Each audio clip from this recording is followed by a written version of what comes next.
जदुई कुंसी 2। सुबह सुबह नींद के मूड में मुझे सोने से बनी एक चाबी मिली। चाबी का बड़ा हिस्सा अंग्रेजी में बड़े ई चिन्ह जैसा था।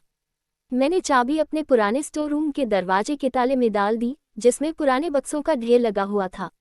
बंद दरवाज़ा अचानक खुला और उसने मुझे शून्यता की तरह अंदर खींच लिया। दरवाज़ा बंद हुआ और एक आदमी प्रकट हुआ।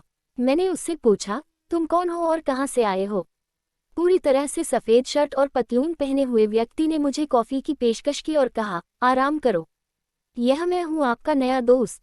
कृपया बैठ जाओ। तुम्हें मेरे लिए एक काम करना होगा। मैं तुम्हें चोट नहीं पहुँचाने जा रहा हूँ। मैं अपनी पैनी नज़रों से उस पर नज़र रखते हुए एक सख्त लकड़ी को पकड़कर अपने पास रखकर बैठ गया।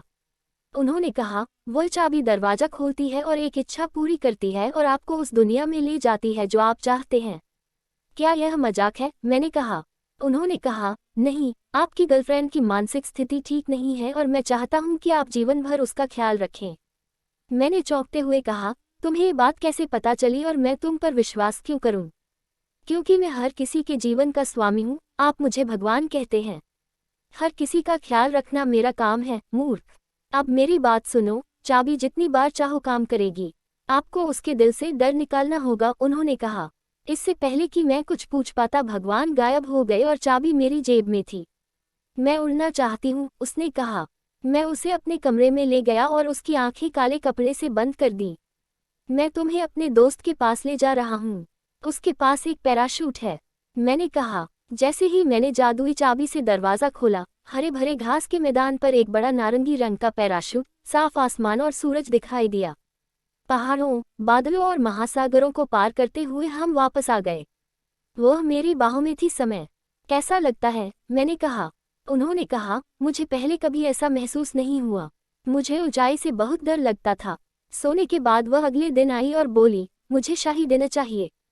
मैंने उसकी आंखें बंद कर ली और उसे दरवाजे तक ले जाकर एक महल के अंदर ले गया। दीवारों पर लगी खूबसूरत नीली लाइटें, ऊपर पीली गुंबदनुमा भारी लाइटें और चारों तरफ के कोनों पर हरी गेंदों वाले सफ़ेद रंग के खंभे। घूमने वाली मेज़ पर बैठकर हम मेनू पढ़ने लगे जो दुनिया की तमाम व्यंजनों से भरा हुआ था। वाह, मैं एक महल के अंदर हूँ, उसने खुशी से कहा। मैम, आप क्या लेना चाहेंगी? वेटर ने कहा। चॉकलेट आइसक्रीम, राजकुमारी ने आदेश दिया। धन्यवाद माँ, उसने पीछे मुड़ते हुए कहा। भारी मेनू से केवल आइसक्रीम का आनंद लेने के बाद हम फिर से सो गए। उस रात मैंने सोचा कि मैंने उसके साथ जो कुछ किया है, क्या वह भी मेरे लिए वैसा ही महसूस करती है? क्या तुम मुझसे प्यार करती हो? मैंने कहा।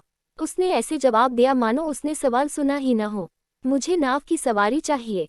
मैं उसे वॉल्ट डिज्नी और एक नाव के सामने ले गया। मैंने मौके पर भयानक कपड़े पहनकर और भयानक शोर मचाकर उसे डरा दिया। वो मुझे पहचान नहीं पा रही थी। मैंने दूर से देखा कि वह डरी हुई थी और रो रही थी। हाथ में 2 चॉकलेट आइसक्रीम लेकर मैंने उन्हें वापस आने का इशारा किया। उसने कहा, तुम कहाँ थे? मैं बहुत डर गई थी। मैंने उसे आइसक्रीम देते हुए कहा, तुम्हें पैसे का शौक है और तुम सिर्फ इसका आनंद लेकर खुश महसूस करती हो। वो शर्मा गई और मुझे चूम लिया। अपने जीवन का सबसे सुखद क्षण बना रहा हूँ। हम वापस आए और इससे पहले कि मैं पहचान पाता कि चाबी कहाँ थी, एक आवाज़ आई, बहुत बढ़िया, अपने जीवन का आनंद लो। उस आदमी ने चाबी ले ली और चाबी लेने के बाद दरवाज़ा बंद करके गायब हो गया। उन्होंने कहा, हम कभी अकेले नहीं मरते, लेकिन हम में से कई लोग हमारे साथ मरते हैं। आप कभी नहीं समझ पाएंगे। तो हमेशा मेरे जीवन में रहो क्योंकि मैं तुमसे प्यार करता हूँ। मैं उन पंक्तियों और सफ़ेद कपड़ों वाले व्यक्ति को कभी नहीं भूलूंगा। दी एंड।